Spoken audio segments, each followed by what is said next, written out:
অভিবাসন একটি অনিবার্য বিষয়, তা যে উপায়ই হোক উদ্দেশ্য একটাই, সৌভাগ্যের দেখা পাওয়া। অথচ এই সৌভাগ্য অন্বেষণের অধিকাংশই চলে প্রতারক চক্রের কালো হাত দিয়ে। ফলাফলে মাঝপথ অথবা মাঝের কোনো দেশ, তিলে তিলে ভোগা, এমনকি মৃত্যুর মুখে পতিত হওয়া। তেমনই এক অনলাইন প্রতারক চক্রের হাত থেকে নিজের 540 জন নাগরিককে উদ্ধারের পর 283 জনকে থাইল্যান্ড থেকে একটি বিমানে করে নিজ দেশে ফিরিয়ে এনেছে ভারত। বাকিদেরও ফেরানোর প্রক্রিয়া চলছে।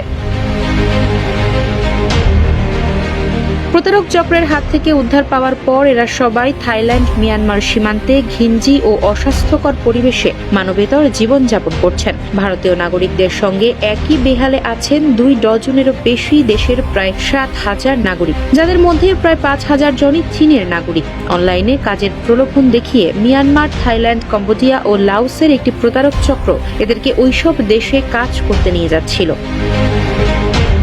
মিয়ানমারের সেনাবাহিনী তাদের উদ্ধার করে। চীনের আগে তারা 2,000 নাগরিককে দেশে ফিরিয়ে এনেছে এবং মিয়ানমার সীমান্তে তৎপরতা বাড়িয়েছে। এভাবে দেশ ছাড়া চীনে অপরাধ হিসেবে গণ্য হয় বলেই ফেরত আনা নাগরিকদের দেশে এনে হাতকড়া পরানো হচ্ছে।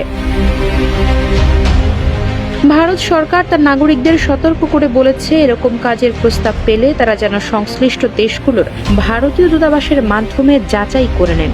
গত ডিসেম্বরেও কামরান হায়দার নামে এক প্রতারককে হায়দ্রাবাদ থেকে আটক করে ভারতীয় নিরাপত্তা বাহিনী, যে কিনা চাকরির প্রলোভন দেখিয়ে 7 জন যুবকের কাছ থেকে 2 লাখ করে ভারতীয় রুপি নিয়েছিল।